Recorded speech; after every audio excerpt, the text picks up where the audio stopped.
Okay, we are recording. All right. So today we welcome Heather Kate to the show. Heather is a spiritual coach who helps women recover from narcissistic relationships. If you've ever been a survivor of a narcissistic relationship, you are not alone. There are resources for you to get the help that you need. So you can return back to yourself. If you are in a dangerous situation and you need emergent help, please, please, please, please take the initiative to call the National Domestic Violence Hotline at 1-800-799-SAFE. So that's also 1-800-799-7233. Having been a survivor of an abusive narcissistic relationship myself, I am so honored to be able to host someone as helpful and generous as you, Heather. Oh, thank you very much. I'm very honored to be here, and it's a pleasure to be talking with you. I look forward to helping as many people as we can. Yes, exactly. And really, that's the whole purpose of this podcast, is to just provide experiences, real perspectives, and real help so that people who are experiencing these very real and very common things can actually see the light and see the way out instead of just hoping and praying, because that's helpful too. But we already know the way. We've been through it and we're here now. So I will definitely share some of my stories about my past abusive relationship. But first, Heather, I'd really like to just get a real professional perspective on this. So can you share can you please share a little bit about what a narcissist is and what a narcissist isn't? Because I know I had a lot of difficult times when I was Googling, what am I experiencing? I had a lot of hard times finding out whether I was the victim or I was the abuser, because it can get confusing in that. So can you share a little bit about what it is and isn't? Gaslighting. Sure. Yeah. So I'll just start from that exact spot because I've been there too. And, I didn't know about pathological narcissism. I thought narcissists were people who were a little overly obsessed with their appearance, but I didn't realize that there was like a psychological serious problem with it.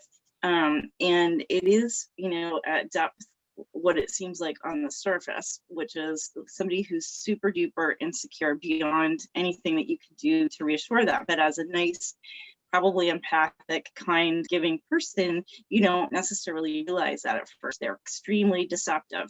So they may, and a lot of times they're really charming and attractive and, may seem to have it all together, but what they're unconscious sometimes and sometimes conscious goal is basically to suck the life out of you, suck the spirit out of you, to crush your spirit and stop you from being who you really are and what you're meant to do here in the world.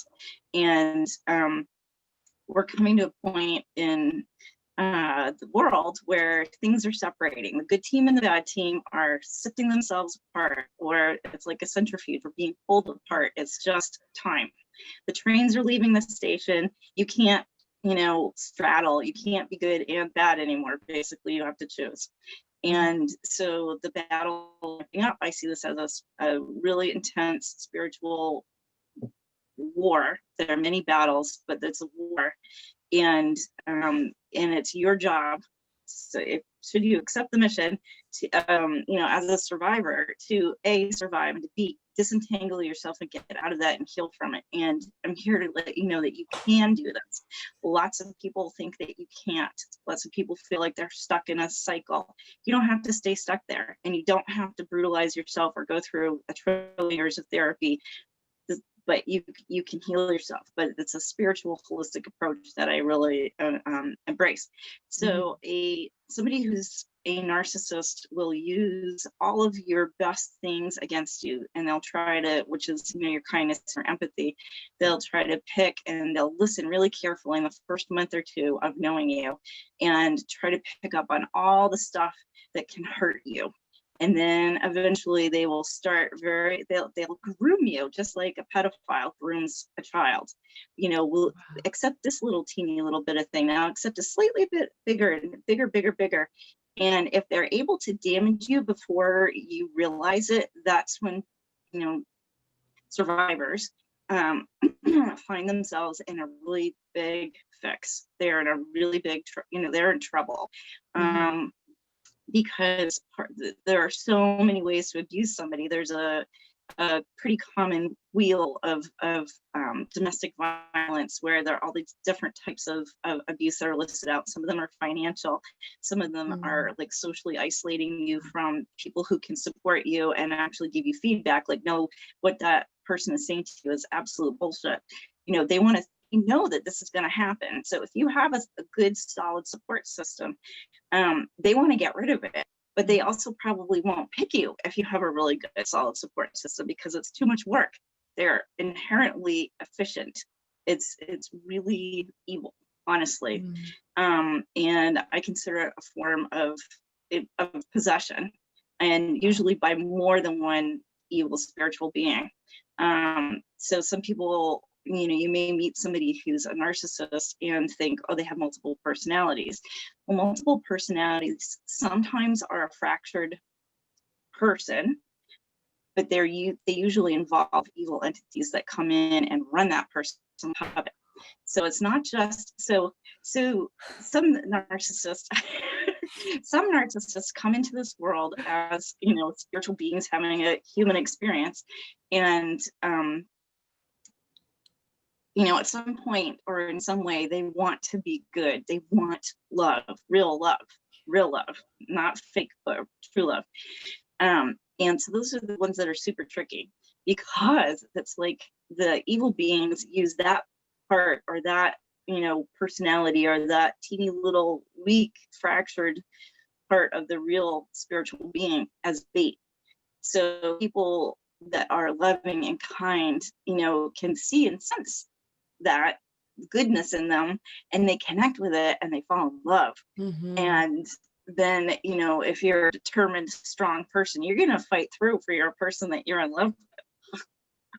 But they're going to use that energy. Narcissists use that energy to live off of. So the way you know if you're, you know, if somebody's, so that's narcissism in a narcissist. But if somebody is not a narcissist, if you have a conflict between the two of you, then they're going to be willing to work it out, and they want both of you, meaning you included as well as them, to come out in a positive place. I want, you know, there's a win-win thing going on, as opposed to win-sacrifice. And if one of the so that's one way to know if you're involved. If you're just in a situation where your head isn't super clear and you're trying to work something out with somebody, you want to look and see, are they feeding you ultimately, or is it all you feeding them? Another way to look at it is, you know, are your gifts being reciprocated in a way that is good for you? So if they're not, and if you're not sure if somebody's the right person for you, or if they're a narcissist, a surefire way to tell if they're a narcissist or not is to call them on their bullshit, but only do this in the beginning of the relationship. It's not safe later. So you've got to call them on their bullshit, see what happens. If they are a narcissist, they will blow up, or go away, because if it's early, they'll be like, it's not going to be worth it. This isn't going to, you know, pay off for me. But if you are deep in the relationship and you're starting to realize these things, do not confront. Because a couple of things happen. When you engage in confrontation with a narcissist, they're just feeding off the anger. There's some things about Harry Potter and like the Dementors that's so accurate. Wow, you know, so accurate. Yeah. So don't feed into it. And I have a slightly different take on you know, how to handle a domestic violence situation. If you need help, yes, those hotlines can be helpful, but they may not be helpful. The most important thing to do is get out, and don't let the narcissist know. And you can go to my YouTube channel or my website, which is peacockandpaisley.com, or on YouTube it says Peacock and Paisley, and I have a video all about how to win against gaslighting. Gaslighting Yeah. is when when the narcissist tries to turn everything around and tangle things up and make you feel like you're crazy, or that, you're the one they'll claim that you're the one that, for instance, is cheating when actually they're cheating. That's another way to Yep, know if you're dealing with a exactly. narcissist. Everything that they accuse you of that you haven't done is guaranteed to be stuff that they're doing. Yeah. Um, so it's hard, but the least conflict with them as possible, and then get out. And and and it can be really hard, if you actually really, really love this person. But um, you know, if you're hearing this now and then you're in a place where you're wondering if you need to get out, please don't change anything on the outside of you Take this at as a all. sign. Take this as a sign. If you're experiencing that right now and you're wondering, take this as a sign, because there is no other option. It is, yes, time for you to get out. That's something that you hit on so many, so many points that I was completely blinding myself. And I say that blinding myself too, because I was aware of them. I just didn't want to take in the gravity of what that meant, because I did love him so much. Like, it was crazy. It was literally crazy, but everything you said, spot on. It was the first couple months first, it was like first 3 months that we were really together, where everything was so magical and perfect and amazing and dreamy. And wow, I could never have expected I could bring someone into my life this great and this true and this honest and this accepting. And he was so into me and so wanting to do all the things I was doing. I taught him yoga, opened up all my gifts to him so soon. But at the same time, he really wasn't opening anything to me. He was really just kind of, um, it was just a lot of giving, and him kind of thanking me. But, I took that thank you as like, oh, I made him feel good. Now I feel good. So being that giving person, it can lead us astray if we think that the only thing we should be receiving back always is our own internal gratification of helping somebody, or them being happy. It was like that codependent attachment that neither of us realized we had, but had just so automatically developed itself. And because I was very empathic, and one of the things that I want to add to what you said is that in my experience, they will claim to be what you are. So, and this is something that I think a lot of people do without realizing it. But when it gets dangerous is when, like you said, they're not willing to work it out. They're just so stuck. Um, they claim to be what you are. So I never really shared that I was empathic to him. I just was and acted on that. So that if they're paying attention, you're right. They're observing those actions. They're going to say, "Oh, I want that because that person's willing to, give me whatever I want as long as I'm happy." So that was how it kind of started, was, "Oh, I'm an empath," is what he'd say. "I'm so empathic. I can feel everything. I know you're doing this because I feel it," which at first I didn't think much of it. I thought, okay, he's an empath, whatever. And then as it got worse, and this was really where one thing that you said was very, very, very accurate, was accusing me of cheating. I started going to school, and I was going to college, and I would drive from one part of the city to the other, and then I'd work afterwards in the city. And so I'd be gone for a long part of the day. And so would he'd be working. And there's all of a sudden became this thing that he was telling me that I wasn't actually going to class, and that I was skipping class to go like cheat on him. And at first I just laughed, because like, this college, like, you have to go to class. Like, if you don't show up, you'll fail the class. So I was like, this is funny. This is like something I would have normally skipped class had I had the opportunity, but I wouldn't be cheating. So, I mean, I'm not doing either of those things. I'm showing up to all my classes. I'm there the entire time, and I'm doing my work. I'm really not doing anything wrong. So at first it didn't strike any chords with me, and I denied it. And that denial was where it just kind of started to foster and grow into like this big overarching problem that really came out of nowhere. And, it led to physical abuse. It led to constant screaming. It led to lots of belittling. I've been called so many names that I don't resonate with. And, it was just that constant thing. And meanwhile, I am slowly sacrificing more and more and more and more of myself. I stopped talking to people at my school. I stopped interacting with my friends like I would. I cut out a bunch of my friends because, I didn't think that he would approve of them because they were guys. And I just stopped doing me. I stopped being the person that I was, which is not a cheater, not secretive like that. Like if I want to go do something and I know we've already established a relationship, I'm going to be very open and I don't want to sneak around like that. So I was very uncomfortable, but I also just let it go for so long, thinking, oh, he's going to get better. Oh, it's going to get better. It's going to improve. Of course it did. And that was what got me even more stuck, was that he wasn't actively like giving in to me. He wasn't actually sacrificing anything. He just realized after going to jail twice that if he goes to jail again, that's it. He's done. So it wasn't even me that forced that change. It was reality. It was the consequences. It was the punishment that I didn't bring on him, but the neighbors did, so it wasn't even something I did. It was like life had to show me that this person was actually hurting me. And I wasn't able to see that because, I saw the improvement. So it was very sticky to like want to be so empathic and want to be helpful and want to promote this person's healing, knowing what they've gone through in the past that led to this. Abuse leads to more abuse. That's how the cycle works.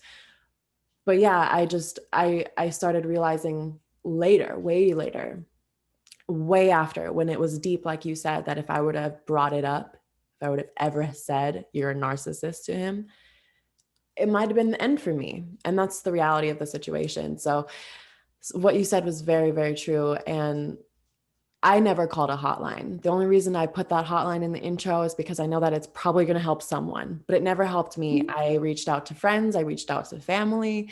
Family really just didn't say much. And they told me why afterwards. And my friends were adamant, get out, get out, get out, get out, get out. You need to leave. And I just didn't want to listen to them because I just believed that there was something different. And to everyone who's listening, that is not the truth. It is not the truth. You don't deserve it. There is no reason why you need to stick around for that. And you're going to only hurt yourself and your future relationships by sticking through it longer. So very, very interesting. One thing that I struggled with, because it gets so confusing, is knowing whether I was the narcissist and I'm projecting, or whether he was a narcissist and gaslighting, because it started to feel like, oh my God, maybe I'm gaslighting him, gaslighting. So I had to do a lot of work into figuring out that loop. And really, I think where that comes from is something you said about how it just slipped out of my mind, how they will, if you're not a narcissist, they will try to work it out. They'll try to be better. And I'm realizing much after, years later, that was really what I would have told myself then, is I'm not the narcissist because I'm the one that's genuinely trying to heal this and not have these issues. So what are some of the ways that a narcissist can manipulate you in the beginning of a relationship, like before it's too late? And how are some ways we can prevent this or combat it? Or what are some of the language that you would inspire others to use? Because I really am not very confrontational, or wasn't very confrontational. So for those who are feeling a little bit like tongue-tied, how would you approach that? I would start with no second chances, period. That's just, my grandmother had this old saying that you're right to punch me in the face ends at the tip of my nose. She also had this approach to dating that she said, when I I was young, but I, had my own wallet. I might possibly go on a date. She goes, here's $5. You hide, this is a long time ago. You hide that in your wallet and it's called mad money. And if anything goes wrong on a date, if you don't like them, if they do anything wrong, you leave and you use that money to escape. We should all have mad money all the time. Always. You should have your own money. You should have your own safety and security. And if somebody does something that's wrong, then don't give them another chance. Don't be kind and supportive. And if something truly actually really out of their control happened, and for instance, let's just say they were late for a date, don't wait. I'm still those were some of the grooming that happened in one of my relationships. He would show up late for some of our earliest dates and already had been drinking. And and because I'm not a drinker, I don't do drugs, I didn't know, it bothered me that he was late, and I almost left one of the times. And I wish I had. Totally wish I had. That almost is like the key word there. I've said that so many times. I almost did that. Just do it.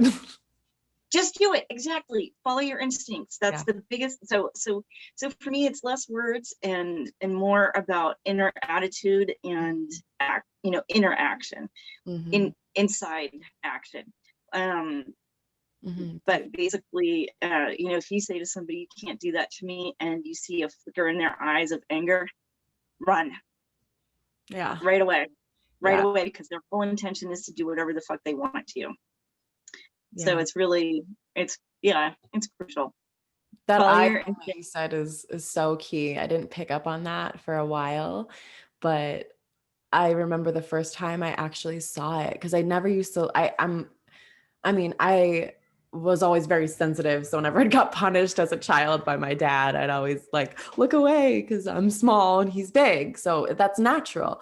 But I never really got over that. So whenever I'd be confronted by anybody, I would just look away. So I never looked into his eyes when he was mad at me until way later. And I remember thinking he started laughing about my fear about him, hitting me, and to be just really raw, and we're alone in our apartment, and I look up at him and I'm in shock that a human could present such demonic energy towards me, because I didn't do anything to provoke it. It wasn't like I had cheated or had lied about something or I had done anything. It was literally just a small disagreement about taste in music that turned into this, he's threatening me, he's laughing about my fear. And I looked into his eyes, and that's really what I resonated with. It definitely feels like a spiritual war. It didn't feel like he was in there at that time. And I think what you're saying, when we see the good in these people, is because I believe, and this might be totally false, but I believe that in everybody there is some good. And naively, I would always find that first. Or if I didn't, I would make sure I found it, because I felt like a bad person if I couldn't see it right away. So I would always force myself to find that good in them and then move past that, whatever I had to, in order to latch onto that good. But yes, for those who are open and calling in, he was calling in a lot of dark energies, calling in that energy, of course, it would possess them and it would make them take actions and be something that's really not who they are, but they're allowing themselves to be. They're allowing that entity to take possession of them. And I think that's where it becomes their responsibility, and it can't be ours. We can't cast a demon out of somebody. That's not our job. No, we can try. And I have, I think, accidentally, but it's not our job. And to put that amount of responsibility on ourselves can just be so draining and set us back so far. I think about how amazing my life would have been had I been more focused on myself during those years, but I was so focused on him that I gave myself away to a soul-sucking job. I gave myself away to a soul-sucking boyfriend. And where did I get myself? That's nowhere, because that demon, that spiritual war of good and evil is really real and it's really happening. And I really let myself get sucked into that, and to be on the total opposite side now, like total opposite. Like the grass is bright green, it's luscious, it's wet, it's dewy, it's amazing. But to have that residue come through, it almost left too much residue. So it is really important that we heal from this, because even just the slight, I have a red flag, can be, oh, you're putting up a red flag to someone that doesn't actually deserve the red flag. They're actually being like forthright and honest in their intentions, and they're just responding to something that you're projecting. And that can be kind of confusing, because if you're used to being the victim or the survivor, but victim in the kind of dynamic, you want to be empowered and you want to be stronger. You want to put that presence of, I'm not going to take any bullshit. But in the reality, this person might be the one that's not wanting to take your bullshit, and getting called out on that can feel similar to what the narcissist was doing, but it's actually the residue of the narcissist being left on you, and you have to clear that. And I've been able to work through that personally by myself, just by observing that, into the state where I can see that this person that I'm dealing with, that I'm having challenges with, we're always going to have challenges. No matter what we're doing, we're here to grow. We're alive in this body so we can grow from our challenges. It's how we approach it, and the way people in my life approach it, challenges with me now, is so much more healthier than how people were approaching it with me in the past. And that shows that not only have I gotten rid of the residue, but I'm continuously making sure I'm doing that. Yeah, it's definitely a spiritual war for sure. So it's super important that you're doing that spiritual cleaning, getting the residue off, healing yourself, bringing back the bits and pieces of yourself that may have flown off or been stolen.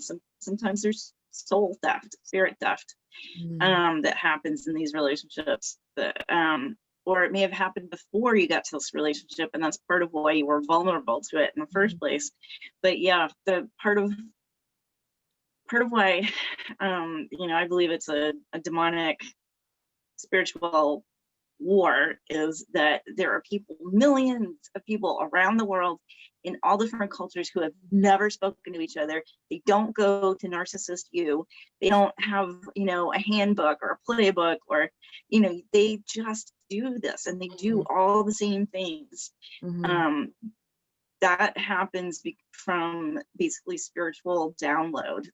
They're guided, they're possessed, they choose to listen to spiritual guides that actually want to destroy them too.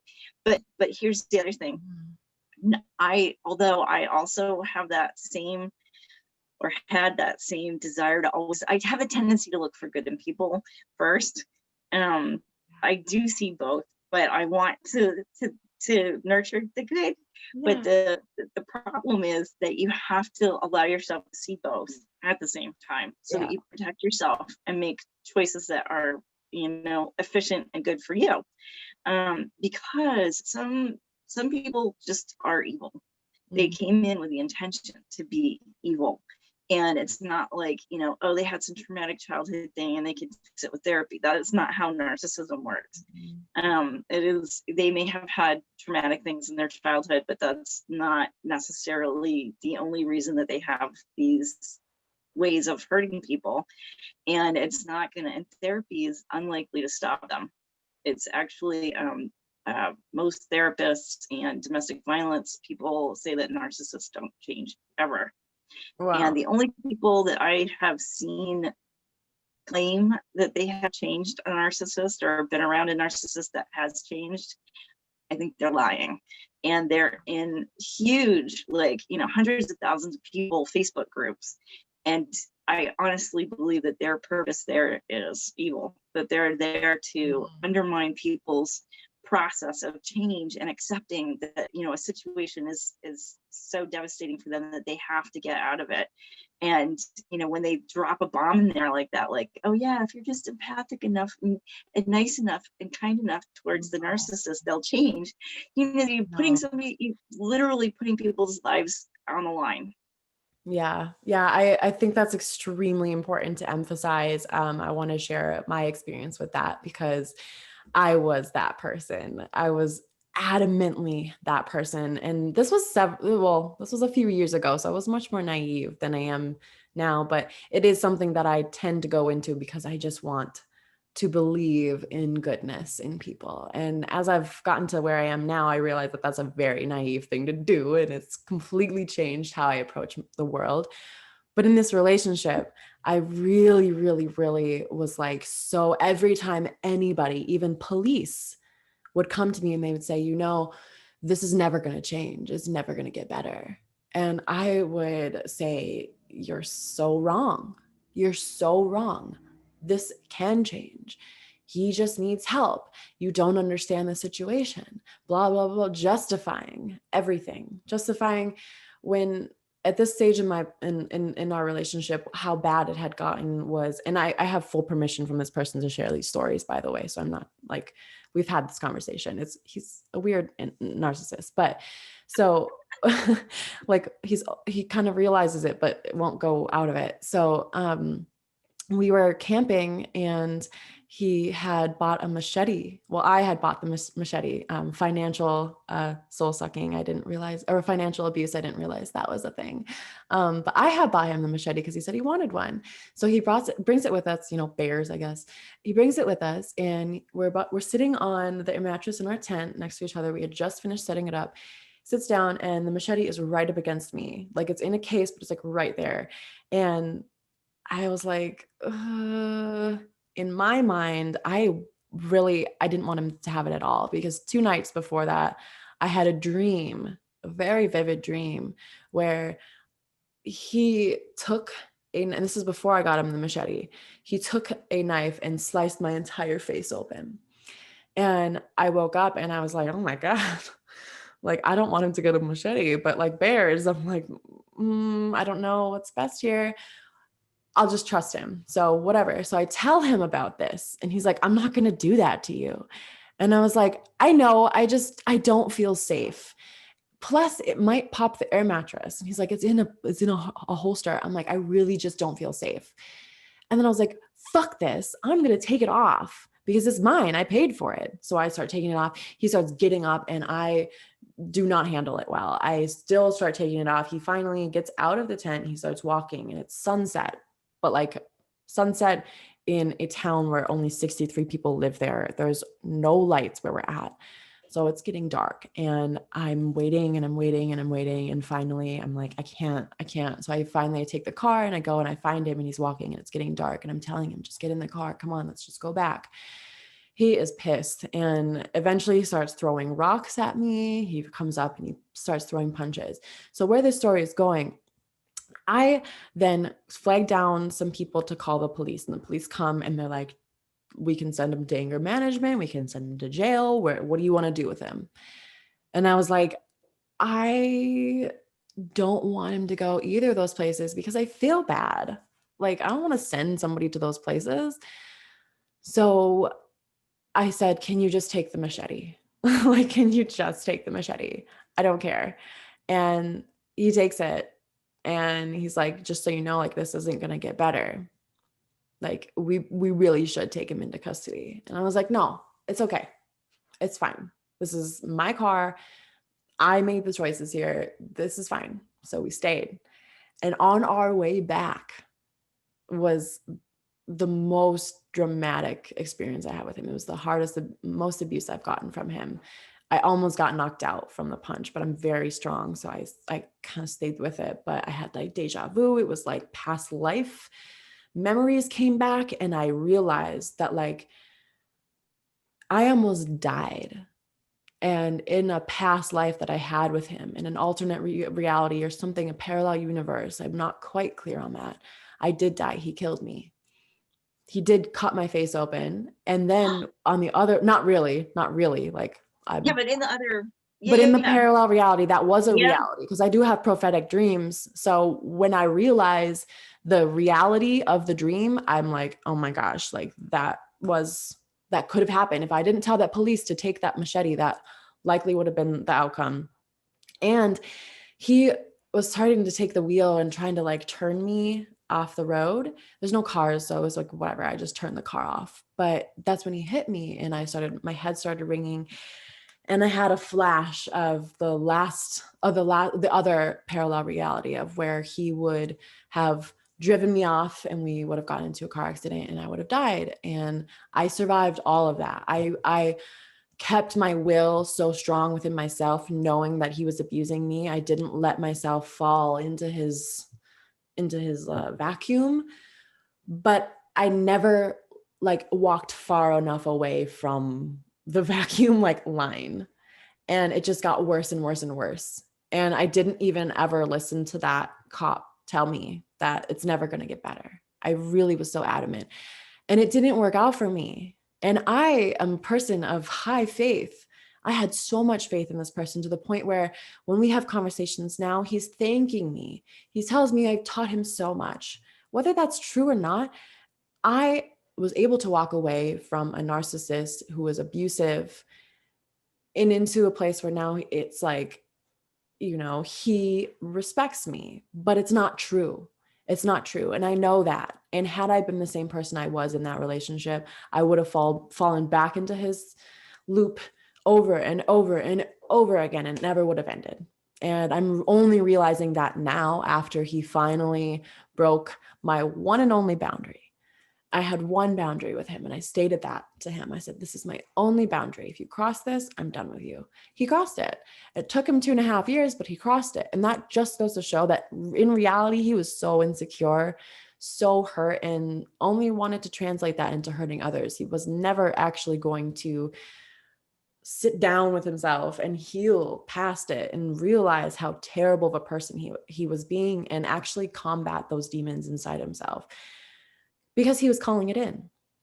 That's another story, but he was into that realm of darkness and wanted to call it in. So I knew all the red flags were there. I just didn't want to do anything about them. In fact, there are parts of him that I like worshiped.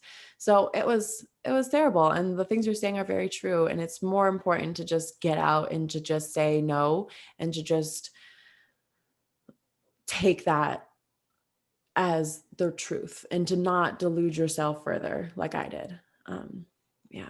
Can I share one little thing that I think might help other people who have been doing the same thing that you and I did, which is that we know people that we love from other lifetimes, however you want to classify those. We love them profoundly. And I believe that we really are, separating. The trains are leaving the station, good and evil are going separate ways. There's no more straddling the line. And these people that choose not to change now are going to be gone. They're going to be separated from us like forever. Like not until the next, not until the next. I'm only cheering for the energy. I'm not cheering for the people. I hope the people choose differently, but bye, Felicia. Bye, energy. I'm done with you. Anyways, continue. Yeah, no, that's like totally, that's good. That's good. It's sad, but that's good. Your reaction is healthy. But I think like some of us that are empaths and healers and came to this lifetime to I know I came to wrap up loose ends with a lot of people.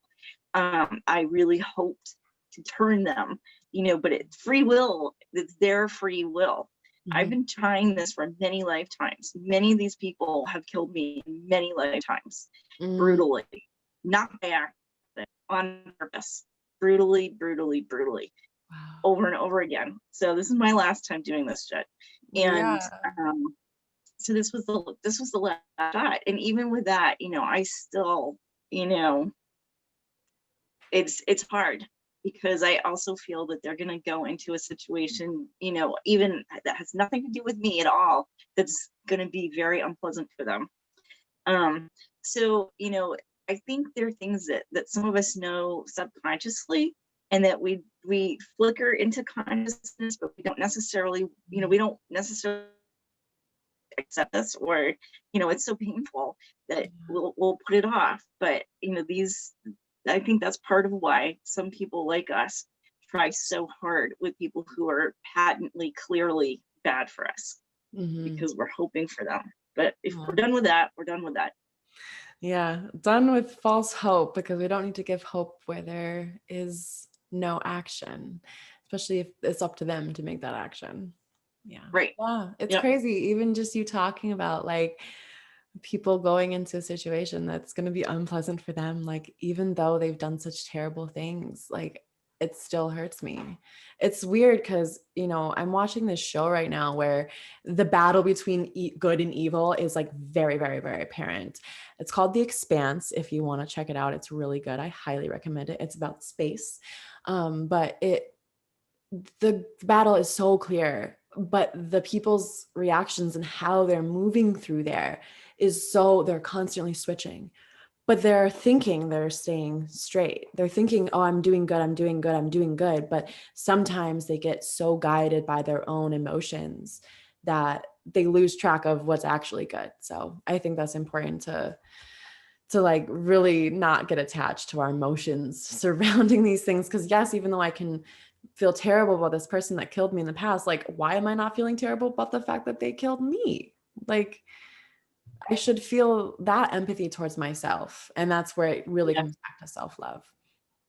So yeah, so I think rolling in the mud of narcissists does not feel good, but it's so necessary for us to talk about it so we can begin to make real change, you know, within ourselves and within our relationships, and also help other people who may come to us with the same issues. So let's take a break for a bit and scrub off and dive into the laugh bath. If you are new to this podcast, this is the segment where we play a little game.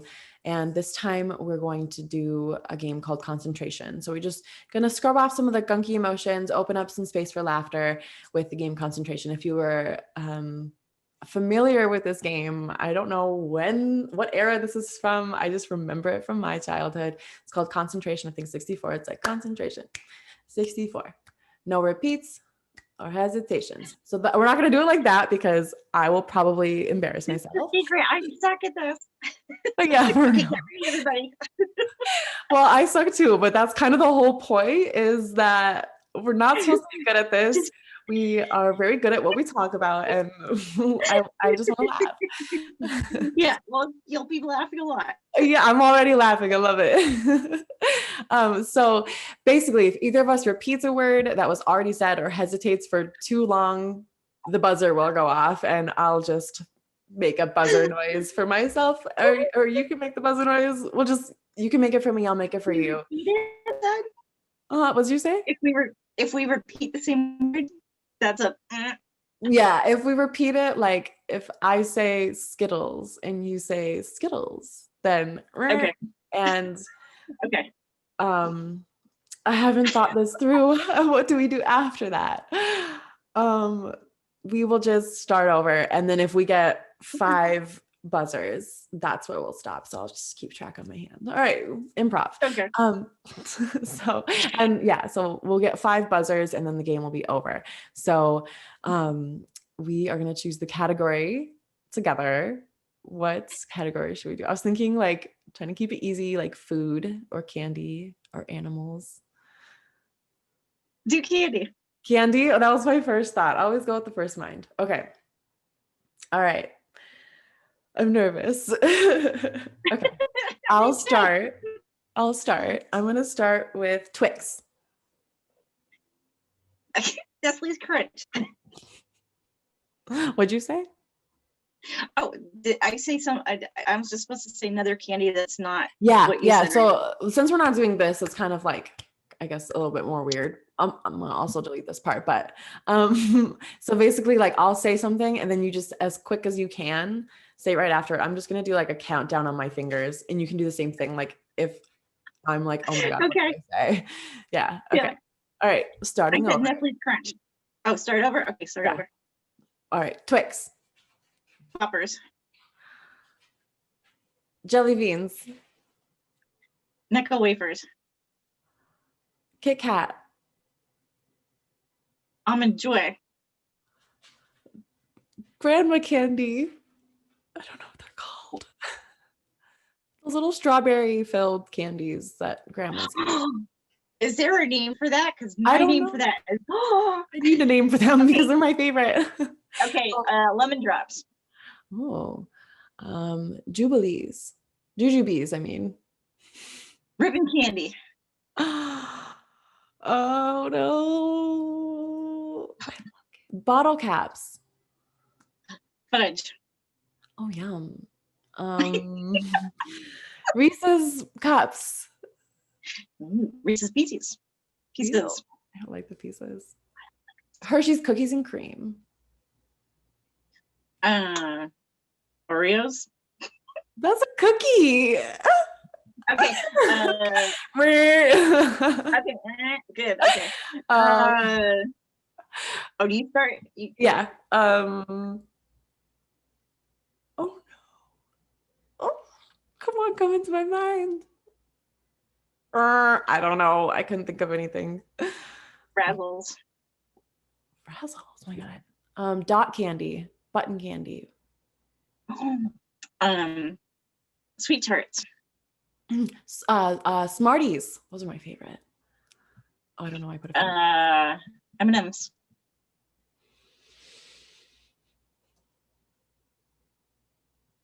Almond Joy.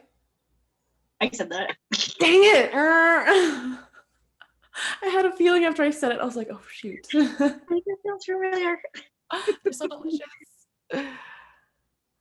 Oh, do I start again? Yeah, yeah. Butterfinger. Oh. Oh, I love candy so much. Why can't I think of candy? Okay, I'm gonna buzz at that one. I don't know. Do you want to keep going with candy or switch? I just thought of one. No, we'll just do the one category. But I was like, okay. I literally have so much candy in my cabinet right now that I don't eat because Are you prepping for Halloween? No, okay. Get it free up there. I don't know why. I like having some so that when I need it, I have it. Yeah. I think that might be why it's there. I think we bought it for another reason, but I've just been slowly like eating at it. So it'll last forever. I thought of one. I thought of another one. Laffy Taffy. Okay. Cow's tails. I think some people call them bullseyes. I've never heard of that. Jolly Ranchers. Ooh.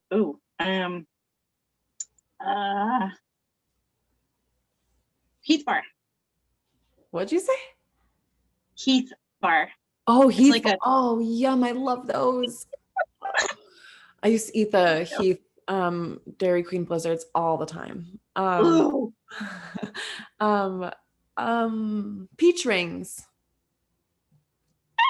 Oh yeah. Saltwater taffy.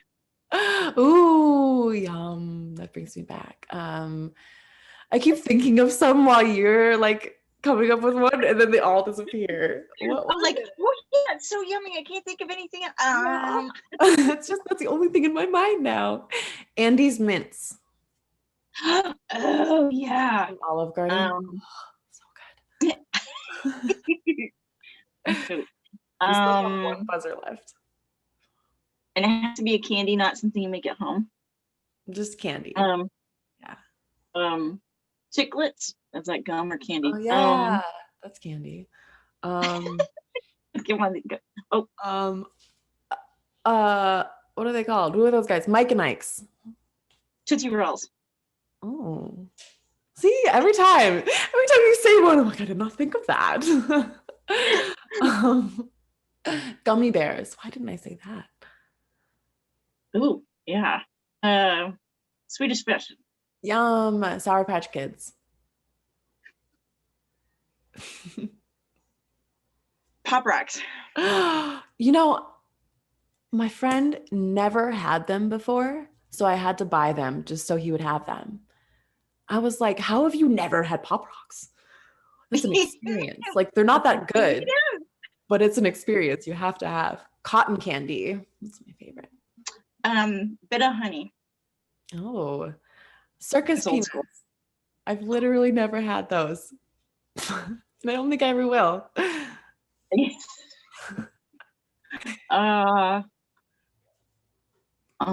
Oh geez. One. For anyone who's listening, comment or message us your favorite candy. I know it's Yes, not live, but good idea. we'll end right there. Well, that was fun. And now my sweet tooth is activated for sure. Oh yeah. But that was really fun. Thanks for the laughter. Laughter is the best medicine. So for things like this, where people might be listening and they're like, oh my gosh, so much is triggering in my mind. And now I have to take all these new actions and my whole life is going to flip over. Just know that it's going to be okay. There's always moments for laughter, even in the midst of chaos. So let's get back to it.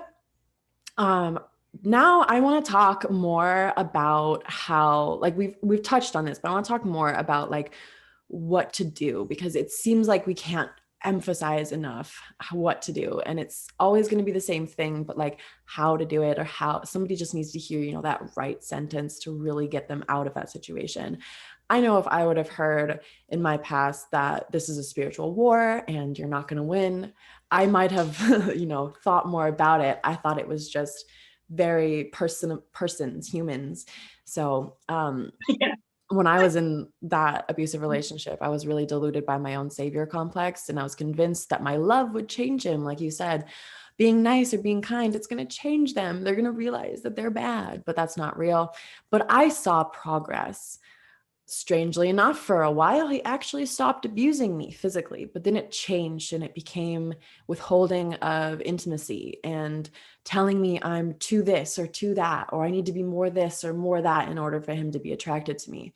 And it just was getting worse and worse, but it felt and it seemed like it was getting better. So let's talk a little bit about how we can see the transition, how just because one abuse stops doesn't mean that the abuse stops, that how it might transform. Can you talk about that a little bit? About how the abuse might transform? Yeah, like in your experience. So he was basically setting you up in a sense. I'm sure what he really wanted to do was just beat you to a pulp. You know, there's that impulse in him that hasn't changed from the other lifetime, you know, probably more than once. But so he's so he stopped. So when you, a lot of survivors are actually, most of the survivors that I've surveyed say that they feel the emotional abuse was worse than the physical abuse. Personally, I absolutely disagree. Wow. But that's because I know how, I already have tools, like the tools that I use to help people, and I teach people that people could take my online course and learn to do this for themselves. But I found physical abuse to be way more damaging for me. However, you know, I'm guessing from what you say that when he stopped physically abusing you, you were like, okay, I'm ready to do whatever I have to do to please this person and help him heal. And I'm going to put it in a different term than you were thinking at the time, but coddle him, and, you know, and so that he'll get better. And, you know, oh yeah, maybe this secretly, you know, I have this insecurity, and he already knew what your insecurities were. He was, you know, racking them up, sussing them out, sensing, you know, keeping track from the very beginning of a relationship. Even though like the first 3 months were great, he was actually secretly, you know, taking down, mentally making a list of all the ways he could possibly hurt you, all of your tender spots. And so the hardest thing about this is about getting out of a narcissistic relationship is deciding that you're going to leave that relationship and never go back. So it's grief. So there's this huge loss and a huge amount of grief. So you have to handle the grief. You have to process that. But when you are in the relationship and you're with somebody who's dangerous, who you're the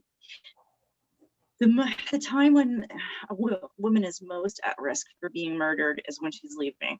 So it's really important that you not let them know that you are in the process of changing, that you are getting stronger, that you are putting money aside. You need to hide all of this. And so for people who are open, honest, kind, good, it can be really hard to be deceptive, but you have to lie to save your life. You know, not everybody's in a life-threatening situation, but a lot of people are. It's unbelievable. So in order to save your life, you need to lie. You need to hide the money that you're saving somehow, even if it's only a small amount. You need to hide your conversations with other people. In fact, I actually advise that you don't talk about it with other people, because it's amazing a lot of, how many so-called friends or good family members will tell the abuser and wind up putting, you know, your life at risk. And part of why what I really advise people to do is to change within themselves, you know, save the money, save the resources they need to get out, and then have a place to go, so that they can be safe. And most abusers are inflamed by police involvement or legal involvement because they're humiliated, for one thing, and that's like the thing that narcissists really hate most. But being humiliated and losing their food source. So I don't actually usually advise restraining orders or orders of protection, depending on where you are. There's different names for it. Yes, they can work, but sometimes they can backfire. So you know what you need to do. You know in your heart of hearts.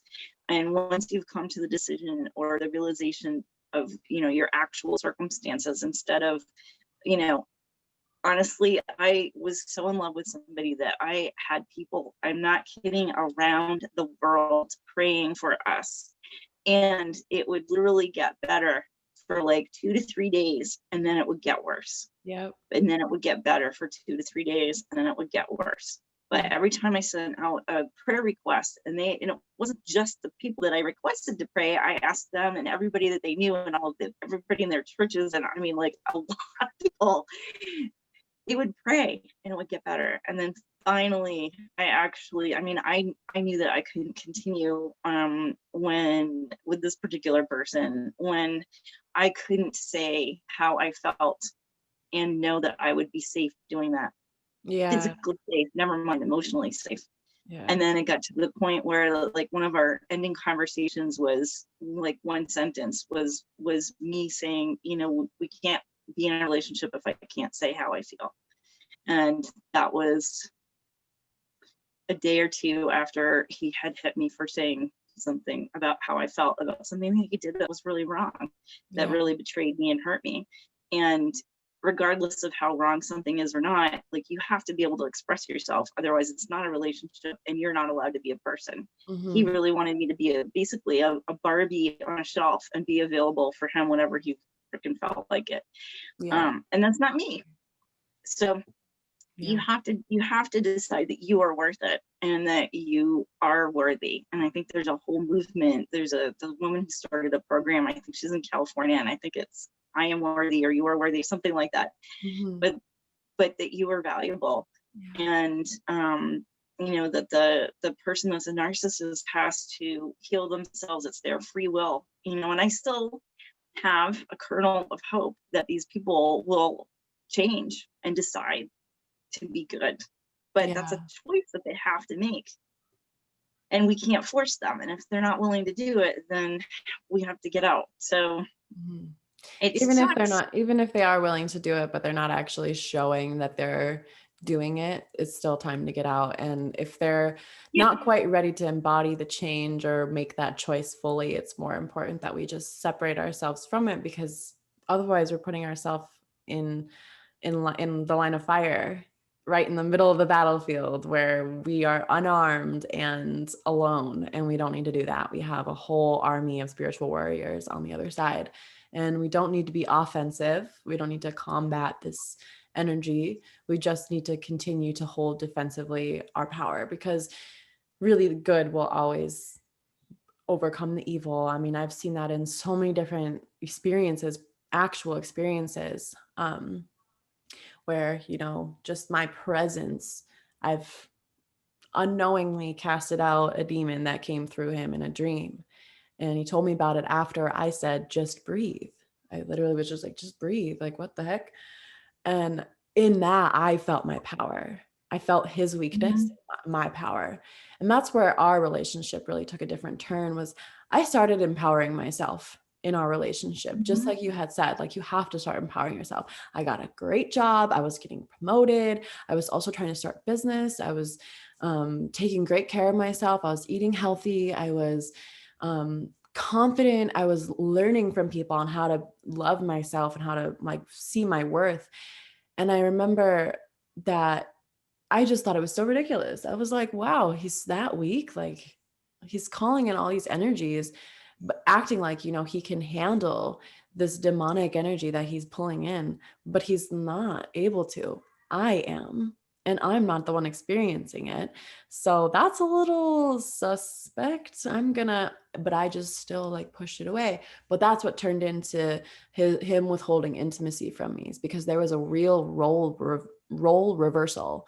I know that can be sometimes common in relationships where there's that financial abuse, as if the man is taking money from the woman, because he's not willing to or able to support himself financially. And I don't mean like, oh, you had a little incident and you need some help. I mean, like, he literally was doing this the entire relationship.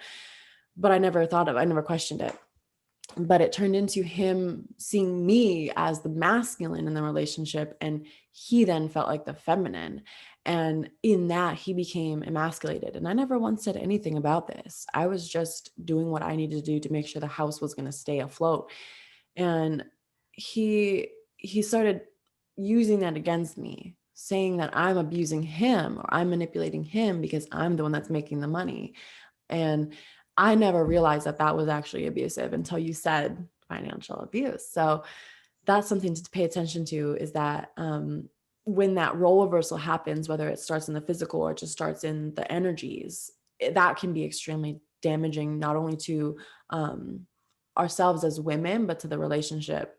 So for me, what it turned into was, all right, I feel empowered. You feel weak. You want to feel empowered. And you're telling me that the only thing that's going to make you feel empowered is if I over sexualize myself.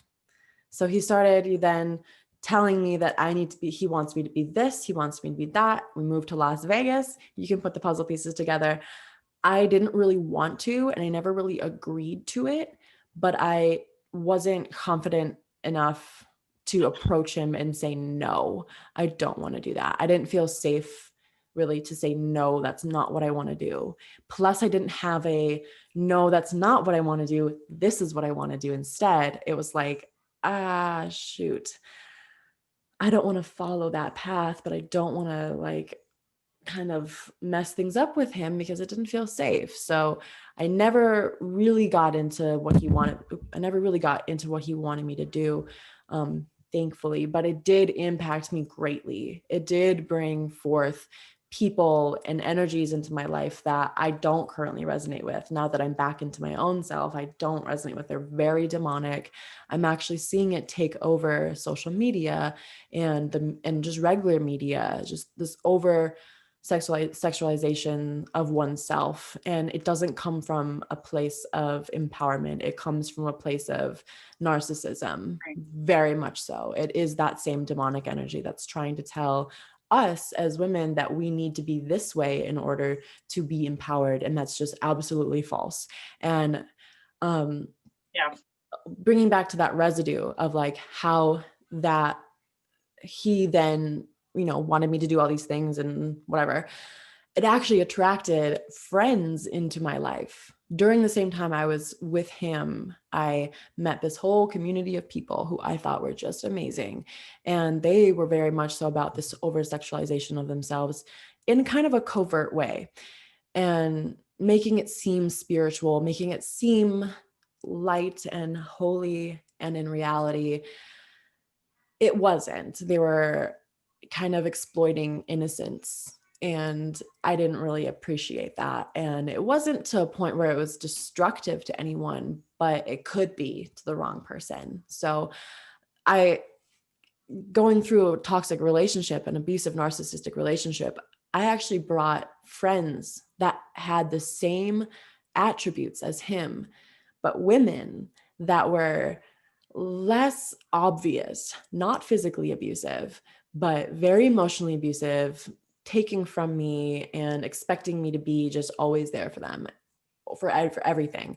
And I thought they were my friends, but I never really felt like I could develop a connection with them because I just got out of this relationship. I was very keen on all these things. I did fall into their flow a little bit, but eventually meeting one person from there who actually isn't a narcissist was able to kind of show me how to approach these people in the right way and how to call them out early, even though it had been several months that I've known them, call them out on their bullshit and get out of that and never look back. So that was a lot easier. And that was kind of like the healing for me to be able to move from this really bad relationship into a bad community where it really showed me this is not just one person. It's not just men. It's not just people you're romantically involved with. It's That's great. people. And they're going to do it to anyone that they can. And if you're walking around there and you're carrying a big, bright light and you're empowered in yourself, and somebody makes you feel like you aren't empowered enough, or you shouldn't be empowered, or that you need to do X, Y, and Z to actually be empowered, they're totally lying to you. And for all those young girls that are listening, please, please, please, please avoid the narcissistic women that we see portrayed like trophies in our media today. So one thing I want to touch on is I want to know a little bit more about you and like how you were able to reconnect and love yourself more after leaving the relationship, because yes, leaving the relationship is the hardest part, but then you're alone. Now we're alone and we don't have anyone to latch onto. We don't have any, you know, anchor, even though it was a toxic one. So how did you go through that? What was your experience like?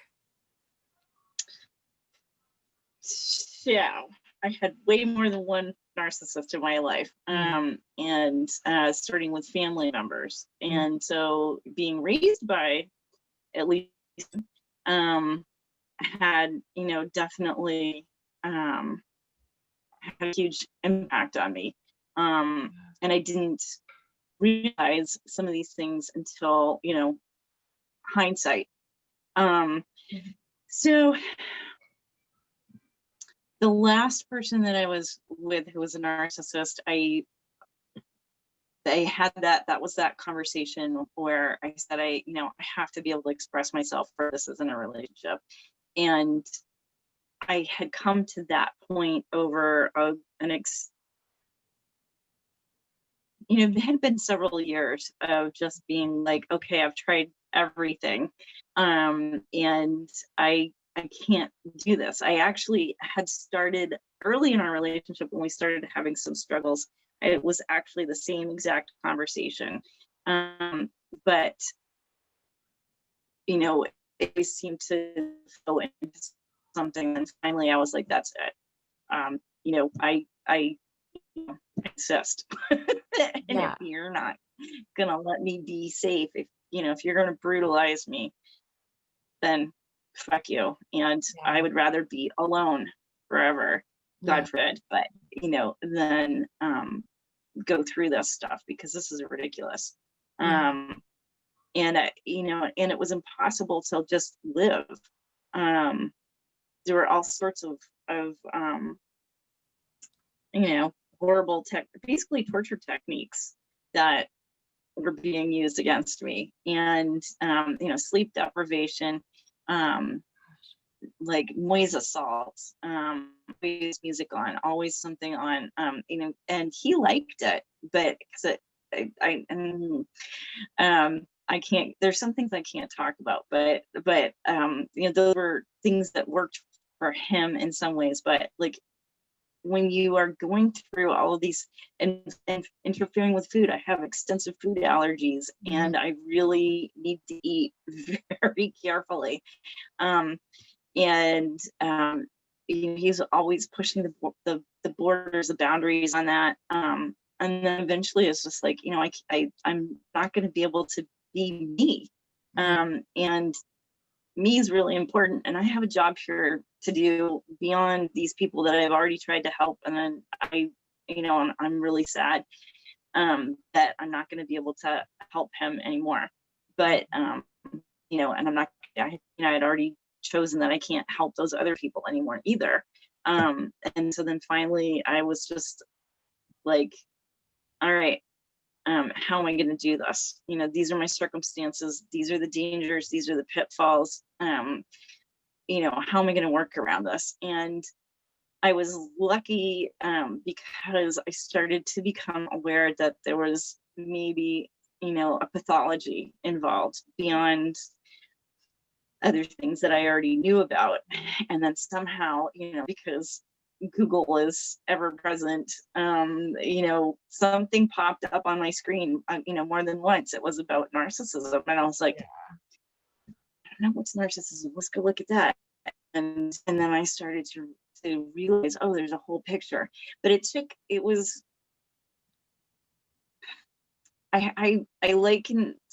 the moment where I started to realize the bigger picture, it was like turning a kaleidoscope. If you look through a kaleidoscope, you see a bunch of little pieces of color or whatever, and all the same pieces are there. But if you turn it just a little bit, and they shift, and then all of a sudden you could see a picture. And that's what it was like for me. And I was like, oh my God, before I knew about narcissism, I realized everything that he's been accusing me of, I'm quite sure that he's doing. I didn't have proof. And I actually kept waiting for proof because I really wanted the proof. I didn't want, I wanted that was going to be like my final, straw kind of a thing. And still, but eventually what the real final straw was is, I can't be me, regardless of anything that you're doing, that's wrong. If it can't be me in the situation, then this can't be. So then I had to figure out how to, get myself out of it. And I think I've missed some of your question, but this was part of my process. Yeah. What was the question again? I want to touch on that first. I don't even care that much about the accuracy of the questions. Okay. They're just there because I want to kind of get an experience. So one thing you said about you wanted the proof real quick before I restate the question. I was that person as well. And I was a little bit more devious. In a sense, I kind of did set myself up. And I don't mean this as in, I'm not victim blaming here, but I did set myself up for some of the abuse. It never happened when I caught him, but that was when he was humbled. But I could have invited a lot more damage because I did do things that were a little sketchy. And at one point he had to get a new phone, but he didn't have the money for it. So I had an old phone. So I gave him my old phone. Little did either of us know, this phone was actually, because I had not used it in so long, was actually connected to my Google Maps. So if I would go on my computer and I would see the Google Maps, I could see where he was at all times. And I didn't care at first, but then the first time I pulled it up, he was like somewhere he was not supposed to be. Like he was supposed to be working, and he was like stopped in one place that I didn't recognize for like a really long time. And my curiosity just took me, and I got the proof that I knew exactly where he was. He was with the girl that I had originally thought he was attracted to, but he denied and denied and denied and denied. Turns out I was right. But anyways, so I confronted him about that. He's just like, whatever, I can hang out with my friends. Like, you're crazy, blah, blah, blah. I can't believe you watched me. I still kept watching him for a long time. I found out about a lot of things. I ended up going through his phone, reading text messages, all the 9 yards, and he had a justification for every single one. He made me feel crazy for every single one. Meanwhile, was accusing me of cheating when I was literally working and working only, going to school sometimes and working only. I actually dropped out of college because I couldn't handle it. But yeah, so that proof, it didn't come until he actually crossed that one boundary. And the weird thing was that he was honest with me about it. He told me the night before that he was going to be hanging out with somebody. And I was like, all right, okay. I was in Mexico. He was at our home and he said he was going to hang out with this girl. And I was like, okay. And it eventually becomes like midnight and she's still not there. So I'm like, is she really coming? Yeah. Okay. Wake up the next morning, terrible pain in my womb for no reason, but the worst pain I've ever experienced. It felt like someone was like cutting it open like this. And I was like, all right, maybe I got to go to the bathroom. Like, did I just start my period? Like, what the heck? None of that was it at all. I'm like crouched over. I go back to my bed. I'm at a yoga retreat. I go back to my bed and I'm like laying down. And this just so happens to be the day that it was like a chakra series. It just so happens to be the day that we were working on the sacral chakra. So laying down and I open up my phone and he starts texting me and we're texting and he's like, did you see my text from the night before? I said, no. Turns out he crossed that one boundary, which completely shattered me. But as the emotion traveled from my intuitive center, my sacral chakra, up into my heart, I felt the pain move. My womb felt totally normal, no pain, but my heart was destroyed, absolutely, completely destroyed. And in that moment, that was my moment of, I have the proof that you're a horrible person, that you've been treating me like dirt, and I don't want to deal with this anymore. And I went real petty, got super over it, empowered myself through that. I was with a great group of people who were there to support me in this whole journey, which was such a blessing. But getting that proof was the only thing that got me to end the relationship. And even then I went back and I finally realized after I went back after like 2 weeks that I was like, what? So I woke up, but I even went back after that. So it just shows that like the magnetism of the trauma can be so familiar that the only thing you can latch onto is your hope and your belief. And that's not enough sometimes. If the proof is not in the pudding and instead there's mold, throw that damn pudding away. Get rid of it. Get rid of it. Yeah. Yeah. My question was, what was your process like in coming back and learning to love yourself? And not saying you didn't love yourself, but just learning how to be alone again and learning like how to move from that energy of being soul sucked and into like feeding your soul. Okay, so this may be where I'm a little bit different than some people who've been through this, but I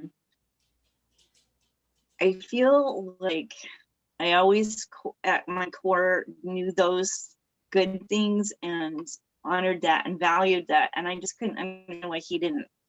And I kept trying to help him and I kept trying to show him that, I did love him and like all of these things that he, asked for or whatever.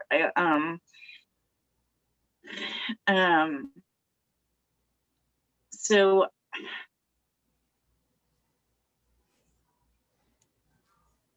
I think for me, it's just a little bit different than the actual question. It's sort of like I had to accept the grief. And I had to accept the grief, the short version, and I had to accept dealing with it. And that was soul wrenching and gut wrenching and absolutely horrible. Mm-hmm. So this flickers me into, like you were asking about words earlier. If somebody had said a certain word to you that would, what would have that word been to help you to get out of it? When things started to go extra bad with us. Within the first year of our relationship, somebody was saying to me, because I was like just pouring my heart out about all these different things that were going on. Mhm. She was like, I think it's a toxic relationship. And the way she was saying it, in retrospect, if she had used the word abuse, it's an abusive relationship. That toxic to me is like unhealthy. Yeah. Abusive is abusive. And then there's there's a big line in there. But I think a lot of people talk about toxic relationships and what they mean is abusive relationships. Yeah. So personally, just for me, that little word, if I had heard that word or somebody had translated it, or I don't know, that would have been an earlier trigger for me. I still would have had the extreme heartbreak, and had to go through the grief of all that. But it was it was different, and so I think No, I totally understand. it was It's more about taking care of myself yeah. rather than loving myself. I loved myself. I loved myself, but the drawing boundaries and Mm. saying no more. Mhm. I'm done. Like, this, I get to have this. And, that's Yeah, that um totally answers the question, honestly. Like that was how you said that was so spot on to something I couldn't really formulate for myself. You said that you didn't really have to learn to love yourself. You're like, I love myself. It was like learning how to take care of yourself and setting those boundaries. Because people would always tell me when I was in that relationship, you just need to love yourself more. Why don't you love yourself? And I'm sitting there like, I love myself so much to the point where I'm willing to like give to this person because I just believe that they're just missing this great part of themselves. But I'm still loving myself when I'm not around this person. I'm not telling myself I'm a horrible person. I just believe so much in them that I want them to believe in themselves in this way that I see them. But that was where, you know, I started to quote unquote not love myself in the right way, which I believe is more like you're not taking care of yourself. You're not giving yourself what you actually need, which is those boundaries, saying no more. I'm done. Just putting are is you a done. are you a high risk taker? Are you willing to push hard on boundaries that, like, where other people might pull back, but you're like, I am strong, I can do this, I am offering this to you because I am capable of Yeah. yeah, me too. I was raised like that. My dad, he always was very adamant that I be a strong woman because my mom is very much so like the born in the 50s woman, like very delicate, like healthy, but like soft and like the type of woman you're like, please just take care of yourself. You're a flower. And he always taught me to not be like that because he and I got along more than him and my brother when I was younger. So he needed his like buddy to like hang out with him. So that's how I was raised, was to be tough, to be resilient, to be strong. So when I'm faced with something that I believe in, which is love, I don't believe in confrontation. I'm not a confrontational person. I don't go up and just like fight people or just stand up. But if it's something I believe in, like love, I am willing to move the whole earth and universe, which is great because what a gift people like us have to offer for the Yes, right person. Like that is right, right, magical. And we also can right. attract that into ourselves. We don't have to attract the opposite. We can attract the same thing where we're willing to just do everything to build this relationship in a healthy way and make sure that it's actually healthy. Yes, yes. Yep. Yeah. Awesome. Well, as we're talking about being done with it and setting boundaries, I think that's kind of the most important thing to take away from this is that if you're in any kind of relationship, whether it's toxic, abusive, narcissistic, or just doesn't feel right, then let's all practice setting that healthy boundary of saying, no, this isn't right for me. And I'm not going to be attached to my emotions because emotions can be deceptive. I'm not going to be attached to my emotions. I'm going to be resilient. I'm going to be strong and I'm going to take care of myself first and foremost before I try to help anybody else. So, yeah, no one's no one, no one is worthy of abuse. Many times, like I said earlier, abusers were abused in their early life, and it comes back to bite them in the butt if they aren't able to move past their own trauma, out of their narcissism and into a healing space. It's their choice to do that. Even if they realize that it is their choice, a lot of times they choose what's familiar, what's comfortable, what makes them feel empowered, because it can be a lot easier to choose evil than good when you're so deep in the evil. It's a lot to come out of, it's a lot to face. So it's important to remember our duty as empaths, that we are not responsible for the healing of others. Go ahead. Yeah, we may be here to help others heal, but we're not responsible for their poor choices. Mm-hmm. And also, I take a slightly different view of emotions. I think your emotions are really vital and really important, and they actually can guide you. And so loving somebody passionately isn't wrong or bad or misleading, but you also honor your emotions about, hey, that didn't feel good, whatever that was. And because I think, our emotions are a critically important part of us. And I think it's super important to honor them and to honor ourselves. Mm-hmm. And I think maybe that's something that I didn't do enough, was honor myself. Mm-hmm. And so that's something that I do more now. Yeah. But yeah. Yeah, I totally agree with you. A lot of times, like, yes, if something doesn't feel right, honor that emotion for sure. What I mean by emotions can be deceptive is a lot of times when I was faced with something that I questioned, my emotions of love would trump that emotion of this doesn't feel right. I would feel oh, this doesn't feel right. And then I would feel like this emotion of almost like I'm wrong. I'm not seeing this clearly. So maybe it wasn't the emotions that were deceptive. It was the mind and the way the mind perceives the emotions that can be deceptive. So make sure that when you feel something's not right, that you don't brush it off like I did, because don't deceive yourself over your emotions. That's what I'm really trying to say. Yes, don't deceive yourself over your emotions. Really honor, like you said, honor those emotions, honor that instinctive guide, because that is going to save you. The feelings, the emotions of love aren't going to do anything for you in an abusive relationship except for hold you there. And it is great that we're able to love to such a depth to people who have hurt us. It's amazing. It's so honorable. But that does not mean that we need to, or we're obligated to, or responsible for sharing that with that person. That's our love. So let's hold on to our love.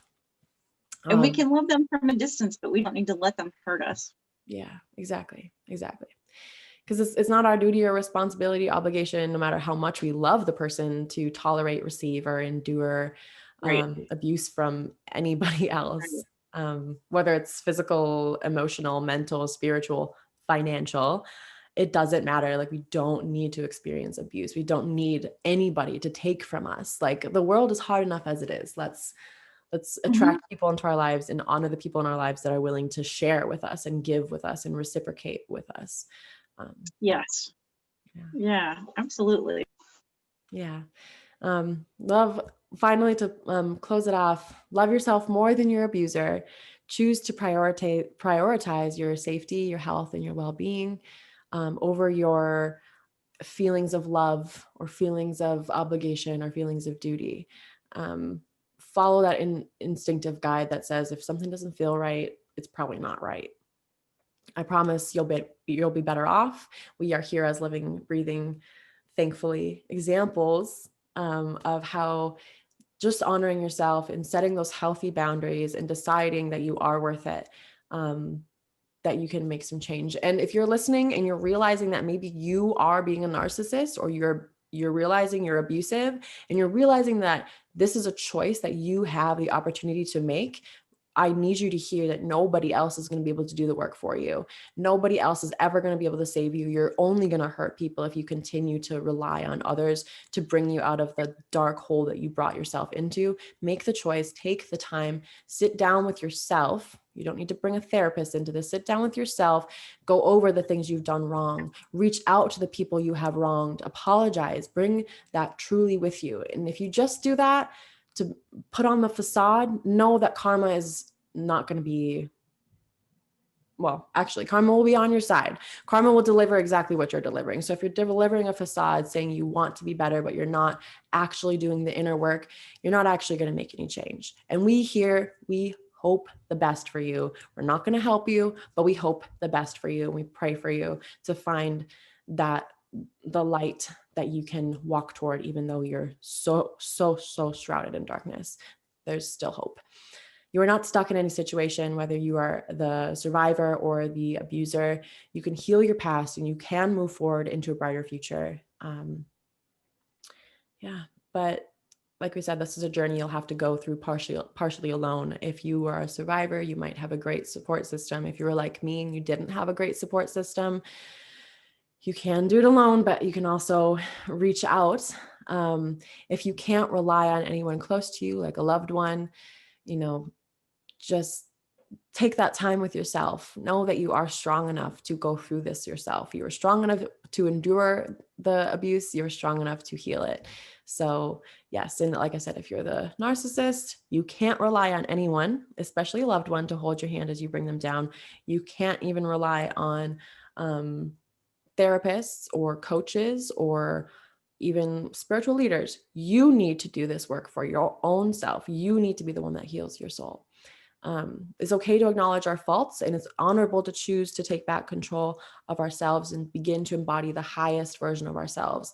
If we can, you can. That's right. Heather, the work you do rings so near to me, and I'm sure as well to most of our listeners. This conversation alone was just so healing for me to have, to remember even years later that I did in fact endure suffering, real suffering, and I really didn't need to. And to now be where I'm at, where I feel so empowered and really truly in my own core, and I can see that you feel empowered as well.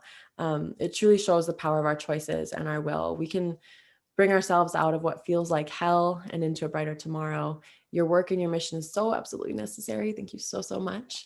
And thank you so much for being vulnerable and generous to share in conversation with us.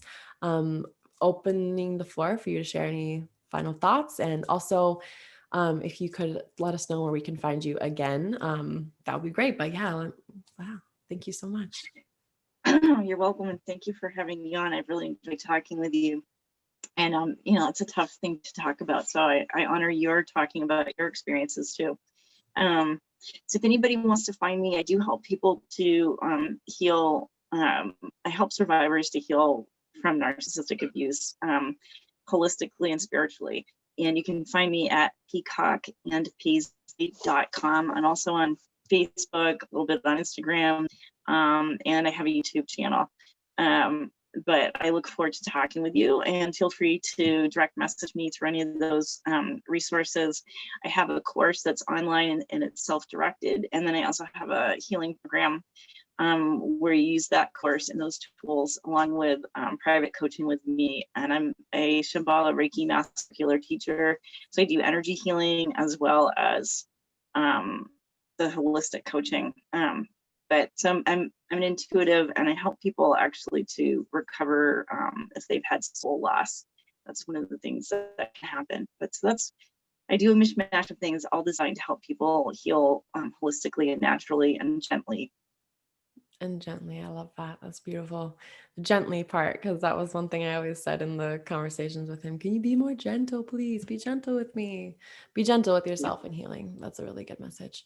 I love that you have an actual course that's self-study that you can do on your own. That's very that's a course I really would have benefited from back in the day. So I hope some people take advantage of that. And I am so excited for what the future holds for both of us. And yeah, Yes. I'll have those links in the summary of this podcast, or also in the description for the YouTube video. So people can check those out and get connected. So thank you so much. Cool. Thank you. Peace. Peace. And I'm going to stop